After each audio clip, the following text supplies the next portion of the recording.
And the next World Championships will be in January, and you guys can come and join us as well at hi-rezexpo.com. You can head over there right now, get your tickets, and come join us and some of the teams that we may see today. It's always the most exciting part of the year, I think. Oh, just because it brings together pro scenes as well as community. Like, people who don't even keep up with the SPL at all points still make their way there. It's awesome. You get to see all your friends and maybe some of the people you've played with on top before. of that, SPL takes a whole year to play through, and they all aim for Worlds at the end of the day. So it's one event. You will get to see some of the teams there, and two of them competing to go there are SoaR and Denial, which is the next set today. Both these teams, very important game for them. They're both looking for 2-0s for different reasons. This has been massive. Obviously, LG here sitting in first. Denial cannot take first, but they can surpass SoaR as they lost to LG in the earlier weeks here. SoaR have their chance to make it into first seed. Obviously, land seedings are not announced. They will be announced early next week, though. That's correct. And if SoaR do 2-0 here, then all the pressure is onto LG to potentially find a win there against Eagle, a 2-0 required to make sure they get themselves the #1 spot. But it's all on SoaR and Denial here, first of all. Denial can take second and get themselves second for the LAN and actually hand LG that first place at the same time. I think this game is really about redemption. I'm going to go back to what Kiki said on his interview just last week when he said his team really wanted to beat Weekend and Allegiance. Obviously, they had lost to him earlier in the year in the spring split when he had joined the team. They wanted to get their win. They got at least one here, and it's going to be the same. Homiefe and Hurriwind. Hurriwind getting kicked from SoaR. Homiefe following suit. He didn't get kicked himself. He left. He felt more confident with Homiefe joining on to this Denial squad, and they have looked so much better. They've looked great, but however, the last 3 sets they've played, not as good as a lot of people saw at the start of the split here. They've only found 2 splits and a loss so far. Eager, Envy with the splits, and then they lost to LG, which kind of puts down in a more awkward spot than we expected after the start. You know what's crazy is that there's 3 main teams, right? LG, Denial, SoaR, and they all made major changes in their jungle and mid, basically swapping all their players throughout those 3 teams, and all of them look better because of it. Denial, I think, still working through a couple kinks. They came out looking real hot, finding a ton of wins. They were first in the standings through the first half of the fall split online stages. Now, like you said, starting to stutter a little bit, but they still have that powerhouse roster. Well, let's see what they can do in picks and bans up against SoaR here as well. The first god I'm going to mention here is Bacchus. Yes. Out of all the games these guys have played, Bacchus has been picked 18 times between them. It's incredible. 10 of those games were Denial. And the other 2 games for Denial, one they banded away, and the other game, I think, when they faced Randozos had banded away. This is going to be a very highly contested pick, especially considering that Terra has made it back into the meta. And you so mentioned now Terra. There's both of those. She gets banned immediately. I think they recognize how good Jigz really was with Metyankey in that lane together. This might be a first pick Bacchus. SoaR immediately respond with the ban on Fafnir here. SoaR could also look to ban away the Bacchus, right? Put Shadowq on something else. I think he had played a Guan Yu and a Sobek, I believe, something like that, outside of the Bacchus. It was Fafnir. It was Fafnir. Yeah, it was Fafnir, and I believe Sobek. I don't think it was just Fafnir mainly. Denial, though, go look for their second ban here before it goes over to SoaR for their final. Susano. Wukong not seen banned as often just lately. No, I feel like Nemesis will be. And I feel like that's because a lot of players have figured out how to play against Wukong. He was very dominating. He took a slight nerf to his Lightning Storm, not that much, but might have been enough for people to stop valuing him as much in the jungle, want to focus on something else. This is something we haven't seen in quite some time. This is a Season 1 first pick Thor. While Thor is still very good, we haven't seen teams invest into him as much. Very, very true. However, Homiefe has really shown in the past how strong he can be. Snoopy, though, going to go back to the Raijin again, one of his main mages that he's really been picking up this split. And no Bacchus so far. But the soul. And this is something SoaR have relied very heavily on, the magical hunters. And a lot of that centered around Snoopy, his ability to flex into traditional hunters into the mid lane, obviously going for the Raijin on this one. But Metyankey has become very well versed in the Freya Chronos Soul style of play, where he's played it, I believe, most of his games. Well, Kukulkan as well. And there's the Bacchus. There's the Bacchus too. That's a lot of setup for Kukulkan with a Thor and a Bacchus as well. Multiple ways to CC him and allow that ultimate I'm gonna give credit to Aggro for this. I mean, we were just talking to him a little bit ago, kind of watching these games going on. He said Kukulkan probably will start to slip back into the meta, but not a lot of teams are willing to run him. Stealth felt very comfortable and confident having played him in the past seasons, and now with Weekend and Incon, kind of them allowing him to explore more into his god pool. And Kukulkan with just very slight changes. Slipstream now, lowering, reduced in cooldown, especially the more you rank it up, as well as getting that extra tick on Whirlwind. This is a devastating and then god. Zephyr as well got a little bit of a boost in terms of its scaling as well, so that also helps with it too. Serqet, though, in response from SoaR here, so andinster will be taking that one into the jungle this time to face off against this composition. Going to be hard to get Kukulkan, though, who's generally going to sit under his tower for most of the game. And it's going to be easy if SoaR can isolate out the Kukulkan. The issue is, Homiefe and Shadowq are not going to let that happen. They're more than likely going to stick to this core. You see a lot of people roam around in that 3v3 meta. It's even more so when you have a god like Kukulkan that you need to protect, that you need to let farm up into the late game, get those big items online. Well, back to Denial, and they need a solo laning here for Benji. Benji, this split so far, only played Ravana, Amaterasu, and Vamana. So with Ravana and Amaterasu banned out, I think we're going to see Vamana here. And a lot of this, too, I think SoaR going for more of that early game pressure. Instead, it's going to be the Sun Wukong for Benji. Expands his god pool this split. Hey, man, you got to have at least 4 gods minimum, maybe. I think what Shadowq is still on 2. Is it still on 2 now with his Bacchus? I think it's 3. Maybe 3. I think it's 3. That's fine though. Jeff only ever plays 3 gods. Well, finally they need a support now for Jigz in the duo lane for the support role here, and Jigz has played quite a variation of different supports so far this split. Sylvanas has been pretty good. I'm not sure he wants Sylvanas to get to Kukulkan though. I feel very confident that Jigz is the best support right now in North America, at least when it comes to mechanics, and possibly even the world, although Raffer, I think, is up there as well. Very quick reaction time. Instead, so we're going to go for the Sobek here, looking for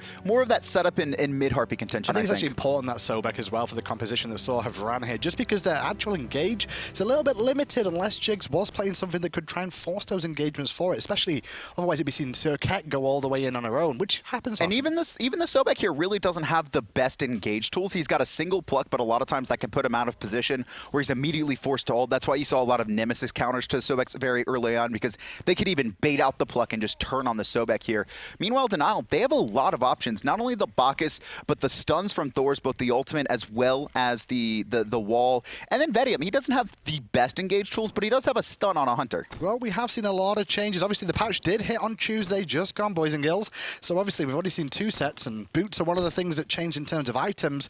But then again, so did some of the gods. Raven, for example, did take a bit of a nerf. It's not a massive one, but we'll see how useful it can be in the solo lane for Baskin to dominate. Raven was very dominating in the solo lane. There was very few gods that could match up to him. You were looking at mostly Erlang Shen and then Kukulkan back when the Power Pot Vanguard was in the meta for those, few months here. But a little bit extra cooldown on his wand, as well as a little bit less healing from his heal as well. So think about it's just a little bit toned down. He's still going to be very dominant in most matchups, but it's not going to be as much. It means you less sustain and less damage overall. And overall, that is a substantial nerf to the laning phase that is supposed to be very dominant from this solo laner so far. Anyway, back to mid lane we go, though, and Snoopy and Hurriwind will be farming up here. Hurriwind, back to his old classic Kukulkan. He was one of the very first players that used to play quite often. Regularly, too. We saw him all the way back on Fat Chunks of Symbol, I believe it was, in Season 1 in A Regionals. He played a lot of that in Vulcan. He's always been someone who kind of prefers the off-meta picks. Not that he can't run, like the Raijin or the Isis, whatever's in meta, but he does prefer playing these gods that maybe people aren't really used to matching up against. It's not that easy to really lock anyone down with this combo that Denial are looking for with the Kukulkan, though. They want Thor, they want Bacchus to set up the big ultimates and the tornadoes, but look at the squad SoaR have. They have the Thunder Crash on Raijin to get away. They've got a lot of mobility. Disapparate, and then the mobility from Serqet as well. One of the reasons we saw Rom actually creep back into the meta was the ability to lock down those gods that could get away here. A lot of poke here in the dual lane. Shadowq taking a little bit more damage than I think he wanted to, waiting for that jump away, and Metyankey and the rest of SoaR just doing a great job of pressuring Denial under their tower. Could have been a little worse there for them, but Metyankey had just used his Stellar Burst in a little skirmish, so Shadowq does limp away, live to fight another day, and just going to sustain with those health potions as per usual. And now Chug is online, so a little bit more effective with his abilities now. Obviously going to be a little bit tankier too. Right-hand side, Baskin doing exactly what he needs to as the Robin, just putting the pressure on. This isn't the worst spot for Benji. This is what he's expected to happen. When it's really going to come down to is the early game invades. Is andinster and Snoopy going to combine to try and set up for that speed buff or blue buff invade? We know SoaR are very aggressive. They like to fight, and they like to fight in their opponent's jungle. I'm mainly looking at the 2 junglers, though, Homiefe and andinster here. I mean, they're both on relatively early game. They can get off to a good start, level 5 online for themselves. And andinster definitely looking for aggression earlier on. However, Homiefe could look to counteract that. There's a lot of gank potential for both. Obviously, Homiefe looking to set up with Hurriwind along with Shadowq, whereas SoaR, they've got the sneakiness of Serqet, right? A lot of high mobility around the jungle. Not as easy to really notice. You see more of that traditional assassin role. And with this lead in the right-hand side, Baskin able to pressure out Benji. andinster on Serqet loves to gank the soul lane because Warriors have such a hard time dealing with her. Well, just as a heads up here, if you didn't know already, these two junglers, Thor and Serqet, definitely want to stick with Warrior Tabby. No Ninja Tabby for them. Obviously, they're not in-hand base for the most part here, so you don't want that extra attack. Maybe a Nemesis would go that, or a Kali. Kali out of the meta right now, though. For the most part. You just get invaded as a Kali. Feels However, bad, man. First gank of the game, Homiefe looking to the left-hand side, Metyankey. Under a bit of pressure here, but Disapparate comes Probably through. dead. The wall, however, is available to follow this up, but he's not going to use it yet. He actually gets the Purification first. Beautiful little play, but he's going to dive! And he will trade that one out overall. No extra support from his team. It was a good play from Homiefe, and still didn't get it clean. But this has actually opened up SoaR to set up on the right-hand side. Now the Kukulkan going to come through. Hits the buff, but a really great job by SoaR. You saw they actually procced it real quick, got the aggro. They knew that ultimate at level 5, at only rank 1, wasn't going to do enough damage. They let the Kukulkan come through. They split up, didn't take any damage, and they're going to walk away with the blue buff as well. And the red buff on the left-hand side did go the way of Denial. They will take the balls as well. Overall, realistically, the trade pretty much even between the two, as Denial did get the first blood, but losing those 2 buffs makes everything even. That's just a very high-level play from both teams, recognizing that they're not going to be able to contest the invades coming out, so instead, just try and find something else to do.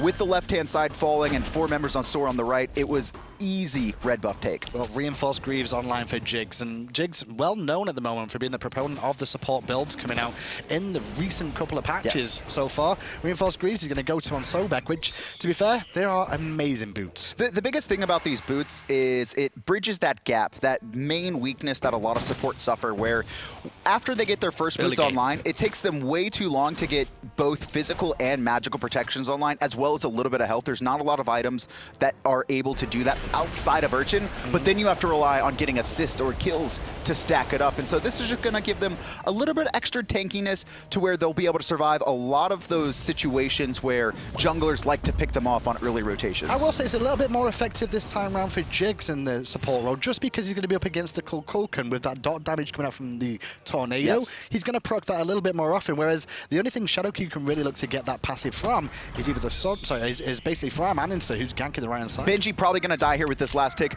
but a great and better response coming out from Denial, immediately going for the Gold Fury here. They are going to pick it up. That's going to be a win overall. andinster likes to gank solo, especially on Serqet, so he picks it up, but Denial, instant response. Again. Can he get it right this time? Great knock-up coming out there as well from Vetium to allow this setup, and this time round, well, just times a Berserker Barrage. Vetium getting credit for the kill, and that's where you really want it to go. Yeah, the last time that didn't really work out for him. Homiefe actually coming down just as Disapparate popped off, so he had to wait a little bit too long, and then not using the stun, and he misses the double tap, so had to commit his own life to trade out there for first blood. Much cleaner, a little bit more pushed up Metyankey was in the lane. Do you like the style of Homiefe ganking duo over and over again here, though, as well in the early stages? Yeah, and I like this more because Vetium is a very good hunter when he gets ahead, and I'd almost like to see more teams start to adopt this style if they feel like their hunters can carry the game the further it gets. SoaR very good in the laning phase where Hou Yi lacks a little bit behind, but once Hou Yi gets his big items online, once he's got those Devos stacked up, it's going to be very hard for the SoaR to box him. Even with the nerf to the Golden Crow, Hou Yi is still going to outbox almost anyone in a direct 1v1 situation. andinster's basically been on this right-hand side of the map for the majority of the game here, focusing on mid and the solo lane. Meanwhile, Homiefe on the left side of things is going to return for his speed buff this time around. He was invaded last time by SoaR, but there's a lot more defense for Denial this time. Double ward, so both teams know exactly what's happening right now. Snoopy doesn't want to give this speed buff up for free. You could say andinster waiting around too, but Homiefe's ult is down, so this is just pure aggression coming out from SoaR. They know they're going to be able to win a fight if they push forward, but just too well zoned out by Shadowq there, and a great stun from Homie. I know that pressure's actually allowed a full mid-wave of minions to go into the tower there against SoaR, so they will lose a little bit of gold off that rotation into the jungle. Obviously, their jungle's a little bit delayed in coming up because it's invade earlier on. And Denial now have a very slight lead off that early Gold Fury.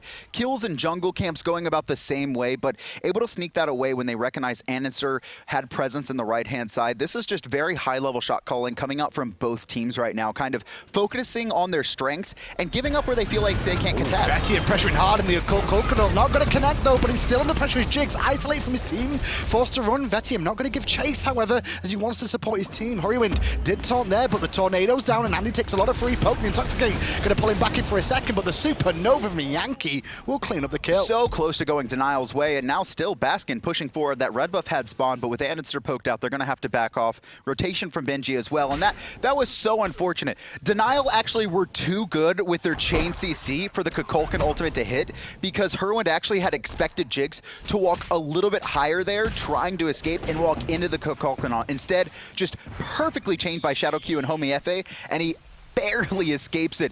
I mean, if he gets picked up, that fight probably goes Denial's way. Yeah, it could have been a completely different story there, but 3-2 now in favor of SoaR in terms of kills. The gold and experience is still even between the two. Slightly leading experience, I guess, in the way SoaR, but gold-wise, nothing. And I got to give more shout-outs to Denial for this. Obviously, they came into this game as a team that did very well in the first half of the split, but we just expected SoaR to kind of dominate North America, right? They have this powerhouse roster. They were already the best in NA coming out of DreamHack. And then they add andinster and Snoopy, and I would say upgrade their team. They lose Homiefe and Hurriwind, who are very solid players, but it wasn't too much. So Denial, we felt, had a little bit more work to do. But that's what they're they doing think, such a great job. That's what SoaR felt when they actually changed Snoopy and andinster in. They thought this was going to be an upgrade. This was the super team. This was the North Americans version of, Energy, where it's just 5 of the best players in their, each of their respective roles, and they've just have so much competitive experience that they would be able to combine together and kind of dominate NA. Very, very even game so far. Jigz returns to mid lane now.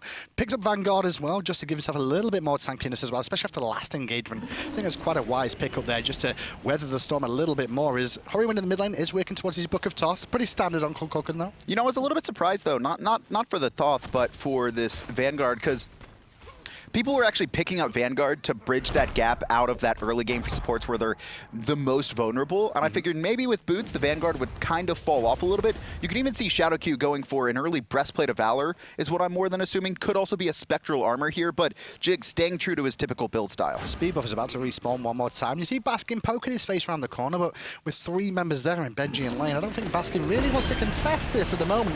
He's going to be cheeky because he's got support coming, but can they get in time? I think that was stolen away here, and Homiefe in a lot of trouble. Already used his entire kit. He is going to fall. Baskin gets the kill.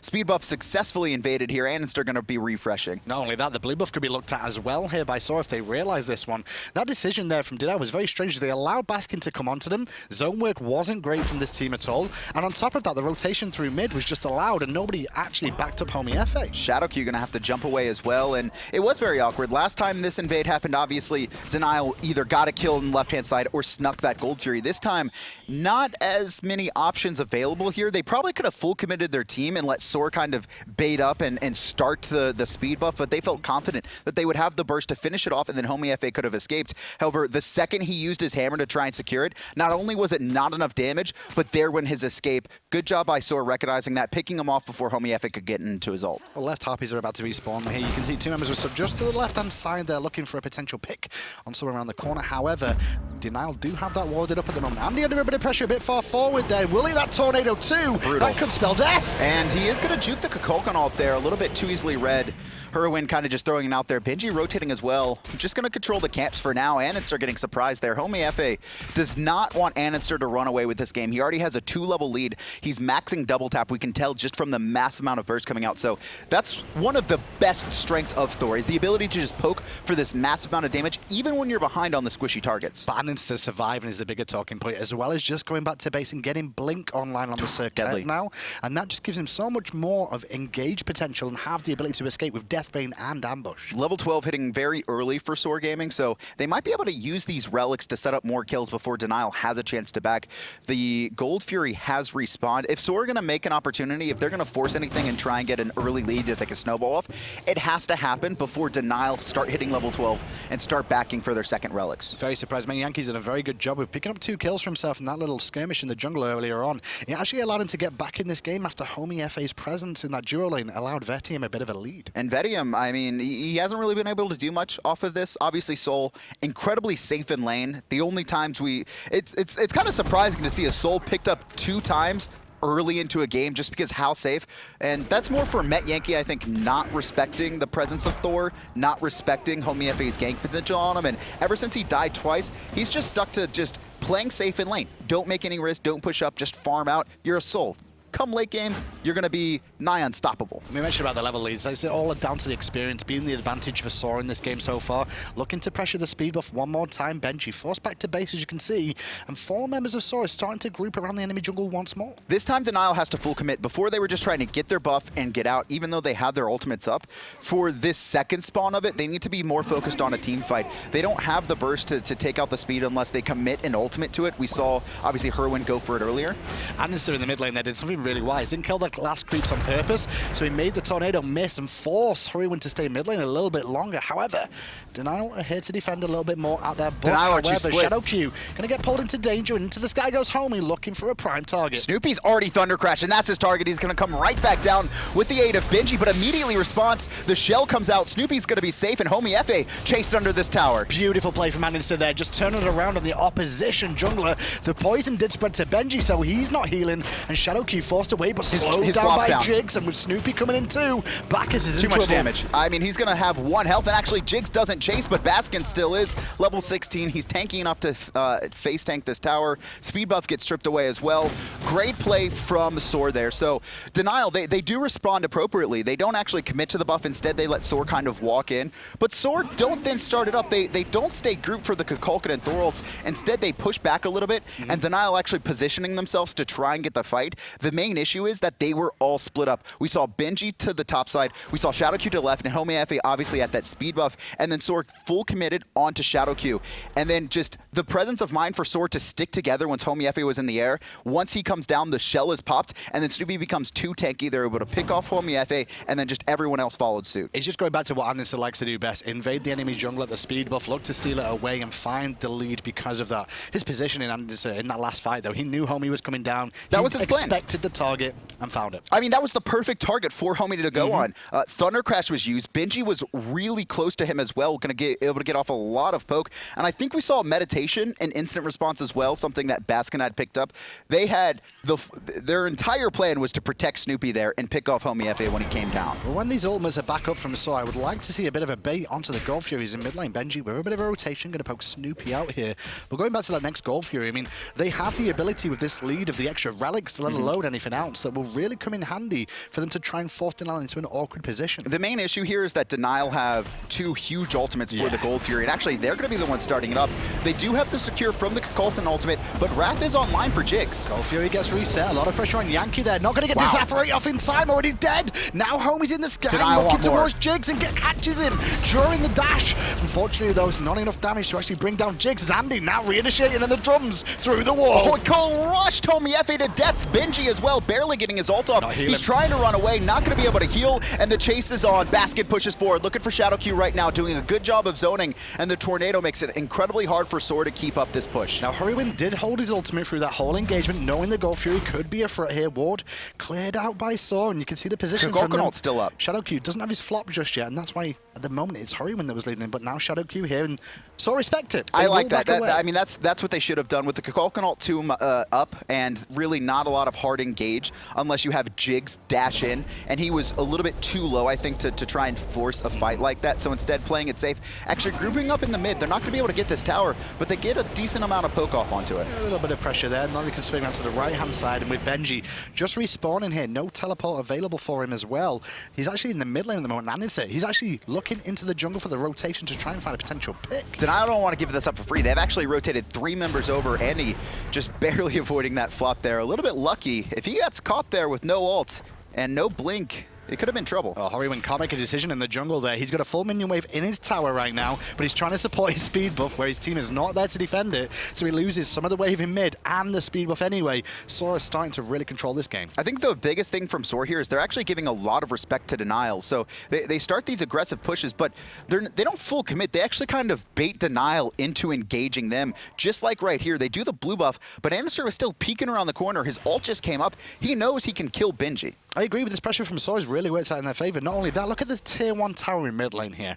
That's a Kukulkan lane, right? That's not often you see a tower that weakened against a Kukulkan. It's just not possible. And they haven't ever full committed to it. They just kind of bait Hurriwind to one side of the map, typically to the right-hand side when they invade that speed in blue, and that just allows a couple minions to get in. They can throw in a couple shots from Snoopy there to just slowly ticks down. They haven't even really full committed to an objective play like that. They've just been playing very safe, very calculated play style. It's not a big enough lead for SoaR, though, to really run away with this game yet, especially with the Gold Fury still standing and all the towers too. No. And the longer the game goes on, experience matters less, and that's when Hurriwind could just find that one Spirit of the Nine wins that could just end the fight in an instant. A lot of it's going to come down to the junglers, right? Where can Homiefe set up Hurriwind to connect a big ultimate in a team fight and just devastate, rip through Thor? And andinster, can he get to the back line and isolate either Vetium or Hurriwind and just completely one-shot them? You can see he's going for this massive penetration build, might even build into a little bit of crit later on. Well, these Serqets these days that we started to see, it's not going for other players, it's generally looking for the other assassin now, actually playing it as an assassin like his namesake says. They're looking to try and counteract the pressure coming out from the other one. Thor forced out constantly here. Homiefe got good start over in the duo lane, but once andinster was nearby, caused him a lot of issues. This is a little bit risky for SoaR trying to commit onto this, and Homiefe to the sky a little bit faster than I thought he would go. At least he's Baskin around the back now as well, so they know exactly what's going on. Benji's going to split push for free and get a tier 1 tower on the right here, and actually look to invade the jungle. Meanwhile, though, Hurriwind pressured out on the left by Baskin for now, as in the jungle, the Thunder Crash onto Vetium means that Vetium's trying to find a way out, but he's also poisoned too. One more hit. Oh, he gets it from max range. And Baskin actually souls out Hurriwind. SoaR recognizing that Baskin was going to be able to handle the Kukulkan himself. He was 5 levels above. Going back to that Gold Fury, what happened was actually Homiefe hammered in, trying to get SoaR off of it, but because he had used his escape, he knew he had to immediately ult. And with that down, it becomes that much less likely that Hurriwind has setup potential for any of his abilities. So SoaR just start to push forward and take out these players. Now, you weren't wrong there. You did see a Raft just used as well in that little skirmish at the Gold Fury, as the blue buff was stripped away on the right-hand side, the tier 1 tower as well in favor of SoaR, realizing they couldn't fight back, but the gold lead and experience still continues into SoaR's favor. And Denial know they have to do this. Stripping away the jungle and taking a tower on the right-hand side going to help neutralize a little bit of the advantage SoaR got after those couple kills in Gold Fury. But the main issue is now they've got 2 members on the right-hand side who are getting pinched, and Metyankey's just free farming on the left. He's already dead here. He's going to get absolutely destroyed here. Thunder Crash, sorry, he manages to jump away, but the Thunder Crash from Snoopy's good enough, and Jigz gets credit for the kill and gets an extra stack on his Hide of the Urchin. And now Denial are in shambles. Not only did they give up that Gold Fury, but then they started to try and force other things, and now none of them have been in position to defend any of SoaR's aggression. Shadowq under pressure again, going to get ulted, so no healing for him. Flops away into the jungle, but Ambush can clearly chase you down as well. Andy will pick up the kill here, unless Baskin wants to steal it instead. He really did just try. He just ulted to try and steal it. That's what you do. I mean, SoaR pretty far ahead. Obviously, they need to be a little bit careful here. Hurriwind has been shut down pretty frequently, so it's they're not going to have to worry about the Kukulkan ultimate for the next probably 5 to 10 minutes, and that's the biggest strength SoaR has, is not that they're ahead, it's that Hurriwind's behind. And this is a really big boom for SoaR, though. They lost to Allegiance, the last set they played as well, and it's very important to get back to winning ways. They were potentially #1 in NA. They can still make it if they find the 2-0 here, and they're going the right way about it so far. It's just so clean. Everything has been clean and calculated. You can see exactly what their game plan is, exactly what they wanted to do, and really the only greedy thing we've seen from them was Baskin just ulting there trying to steal away a kill. Well, that was it. Feeder Yankee is what we should be calling him. Feeder Yankee. Okay, he was pushed up and didn't respect the Thor. I don't think he was really pushed up. I just think he got focused. I'm not going to lie. It might have been good that Metyankey got ganked. When you really think about it, because andinster was able to steal away the speed, which is less about him stripping the experience away and making it harder for Homiefe to be mobile around the jungle and easier to lock down. Oh, Benji took a trade I don't think he really liked there, because he did choose the transformations to taunt it into a wall over and over again. Doesn't have an ultimate either. However, the bird comes up in time for him to escape for now. But still, SoaR just poking out Benji. And Homiefe completely focused on split pushing right now. We saw him on the right-hand side be able to get that tower. Now he takes a bunch of waves in the left. Vetium forced to stay in the mid to try and keep up, and Vetium has Kin size online, so hitting that nice little power spike in probably the next critical team fight. If the next Gold Fury goes to SoaR, it's likely that they just snowball this game out of control, and it's too hard for Denial to fight back into that lead. Yeah, it's a really rough situation for him, especially when you look at the gold difference just in supports alone this game as well. It's over 1,000 gold between the two, especially when one's got Hide of the Urchin and Sovereignty as well. For me, a little bit more effective than the other items that we see on the side of Shadowq. Denial, ooh. I agree with maybe trying to sneak away a Fire Giant, but they telegraphed that way too easily. And Jigz could look to go aggressive, but a nice stun from Shadowq going to stop that. I think it's more they tried to force a fight because you see Metyankey on the left-hand side here. Teleport available for Benji, but Metyankey can shred this tower in seconds, and just look what he did to it. Gets free farm on the left-hand side, takes a tier 2. No response from Denial. And Denial have just been giving up so many objectives across the map in their own jungle, in their own lanes. Ever since that misguided Gold Fury, that second Gold Fury spawn where Homiefe had hammered in, realized he made a mistake and ulted away, after that, SoaR has just snowballed because Homiefe then was so focused on split pushing that he left his entire jungle open, and SoaR just kept pushing in. And they didn't do it as a team either. They didn't like 5-man invade. They actually sent like 2 to the left, 2 to the right, 2 to the mid, and just take all these things uncontested because SoaR or Denial weren't grouped up for them. Well, it's all down to the fire gen now, I guess, for Denial to really have a way back into this one because they've tried the split push option. It's not worked out for them so far whatsoever. They've lost a tier 2 tower on the left now. They've only got 2 tier 2 towers remaining. And the Gold Fury is about to spawn in 50 seconds, so maybe there's a window there. You're looking about a 9k gold lead right now, and I just talked about how Vetium, Shadowq going aggressive here, but Snoopy Thunder crashes very aggressively. Bit misplaced, and he also used Purification and Sanctuary, so they could look for him a little bit more here, but Homie in the sky and his He's team not coming down. Not going to go in onto this one. Speed buff was stolen away by andinster. I think Benji trying to stop that there, but now SoaR feel very confident, especially with that Thor ult down. That's so much less to worry about here going for this objective. Oh, and Homiefe returning to base right now as well, so he's not going to be here for this fight just yet. andinster on zone duty for now, and SoaR just went to bait him in, it seems, more than anything. Shadowq going to get rooted by Baskin. Shadowq now forced in, looking for the steal, but the Wrath was there. However, it does go the way of SoaR. Oh, andinster getting blasted by the Kukulkan, but he had already taken out the mid laner. No worries there. Shadowq very low as well. Metyankey and the rest of SoaR pushing forward. Jigz takes out Shadowq. The hammer away from Homiefe. He's made it back, but Baskin a little bit too fast to chase him down. Snoopy secures the kill. Vetium's going to be eliminated as well. Only Benji remains alive. And Benji's just doing the harpies at the back as his tier 2 tower will fall. He can't defend that on his own here. And now they can look straight for a Phoenix with a fire giant on all 5 members as well. This is a free Phoenix on the right side. This is probably 2 free Phoenixes. 18 seconds on Shadowq, another 27 on Homiefe. At least this Phoenix and at least the mid tower. Yeah, they're going to get the Phoenix in mid lane. Where would they go next, though, is the question? Mid tower. Yeah, mid tower and a mid Phoenix. You don't have to worry for... I guess with Shadowq and Hurriwind spawning, it'll be a little bit greedy. And I think they were even debating that. I think the call there was to actually go for the left Phoenix. We saw them walk towards it, but with those respawn timers being very low, as Homiefe and Hurriwind haven't actually been able to farm up, so they're not that deep into their levels. I expected a really close game between these two, but right now SoaR not having any of that whatsoever. They're just like putting the foot down, pedal to the metal, and just cleaning up already. I think it was the decision-making from Denial. I think their comp worked pretty well, but just a couple early mistakes. And that's the thing about North America at the high level is all it takes is one mistake, and SoaR are able to snowball the game way out of control for you. Yeah, really, really dominant position for them. A lot of gold in hand for those boys. About 3,200 gold on Snoopy in the mid lane. Wow. 15,000 gold lead as a team right now, and most of that lead is ready to be spent. This is, I mean, it was bad enough for Denial. Now they're entirely reliant on Vetium going big in a team fight and Hurriwind connecting on multiple targets. We saw him actually rip through andinster for about 60 to 70% of his life. He's now got Obsidian Shard online, so it's going to be doing a little bit more damage as well, but he can't connect on just one player. Still feed a Yankee, though. Keep putting out, because he's the only one that's died on the side. Yeah, he's like 3 times. Come on, Matt, what are you doing? Don't know. I mean, he's getting Soul Reaver next, so that's the main thing. I mean, he died to the Fire Giant the other day. I mean, Stealth also hit him for 99% of his health, but it was still the Fire Giant. It was the Fire Giant that killed him. Yeah, so you died to the Fire Giant. Mistakes were made. It's okay. He's almost full build Soul. Working on his last side. I'm probably going to be Soul Reaver. Finished his Rod of Tahuti, which I don't think was online in that last fight as well. Well, you mentioned this, but look at the item difference just between the two players here. Two teams, sorry, I should say. No one on the side of SoaR really has any starter items left other than Jigz, but not even 5 items finished on the side of Denial. This has been a pretty brutal game for Denial. This has been not the easiest thing going on here. SoaR going to be pushing in to the Phoenix as well. There's Firemen on the right-hand side. Baskin's not even in the fight. He's actually just stealing away the speed buff right now. Yeah, I think the speed buffs were the biggest talking point of the game as well, because that's exactly where this all started. However, final defense coming out here for Denial now. They all grouped together. Hurriwind has his ultimate available. It can change the game with a single Spirit of the Nine wins if it connects with the right targets.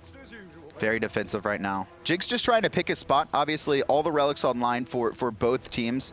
And look at him, just like the BM at the front. He's actually trying to bait someone into him. He wants a pluck on one of these targets that his team's going to be able to isolate and kill 100-0. Shadowq goes in and goes to a stun, but Snoopy looking at the backside for Hurriwind. They're going to force Benji out as well. Last drum hits onto Shadow. The Phoenix now being looked at by SoaR as well. Finally, some poke happens between the two teams as Metyankey cleans up Homiefe. Oh, Homie just staying around a little bit too long. Soul pushes forward as well. Met's taking out Shadowq. There's only one Phoenix remaining. 3 players left to defend for Denial, and SoaR, they're going to play it safe. They're not going to risk anything. They're going to strip away all the extra protections and health from the Titan and push straight in. And with fire minions coming from the right side as well, if required here, they could just look to backdoor this one. That's what they're doing. Metyankey tanking it up for his team at the moment. Still looking for a couple more kills here, but SoaR Gaming, well, they give themselves a shot to take the #1 spot if they can find another game here. Denial, they're going to have to settle for where they are. That's okay though, right? 3rd seed coming in, you pick up 2 new members. You were a team that's kind of been sitting in 4th for the past 2 seasons. They were the North Americans London Conspiracy or Cringe Crew, a team that always looked very good, but always fell just shy. And this seems to be the roster that they're confident with. Obviously some kinks to work out there. And I think it was, I don't know if it was decision-making or just how good SoaR actually is. We saw Denial focus very heavily on that dual lane in the early game, right? Trying to set up Vetium. But they didn't really get anything off of getting Vetium ahead. That was the main issue. Whereas well, they got Vetium ahead, but they also got the Gold Fury as well on that ingression. The main issue, and that's the thing, but the main issue is that they didn't get far enough ahead. They were only about 500 gold. True. Meanwhile, andinster was able to repeatedly strip the speed buff away from Homiefe, which made it even harder for Homiefe to escape ganks or to set up ganks because he's just significantly slower. And then Baskin had a pretty massive lead over Benji, whereas Vetium wasn't able to get anything off of his lead against Soul. Benji was so far behind, he couldn't contest that speed buff invade. He couldn't contest that blue buff invade. And also, very bad matchup against andinster, who was able to completely reduce his healing on his ult. SoaR climb themselves up to 14 points off that one. Now, though, they can climb themselves to 12 and guarantee 3rd spot as well, because if they actually do stay on these points and eager 2-0 at the end of the day, then they're going to be even and force it into a tiebreaker for who comes 3rd so far. And that's going to be important. Obviously, the seedings for LAN's not out just yet, but going to be announced early next week. And the short form is you want to be the highest seed you can. You always want to be the highest seed. NA is really screwed because enemy are bottom 2, so whoever has them in their group is just, it's going to be a group of death. I mean, the way they've been playing, though, it might be a free week. Right? Maybe. I mean, if they can't fix their stuff. I guess we're just kind of expecting enemy to get it together by LAN. Yeah. But you never know. You never know. You never know.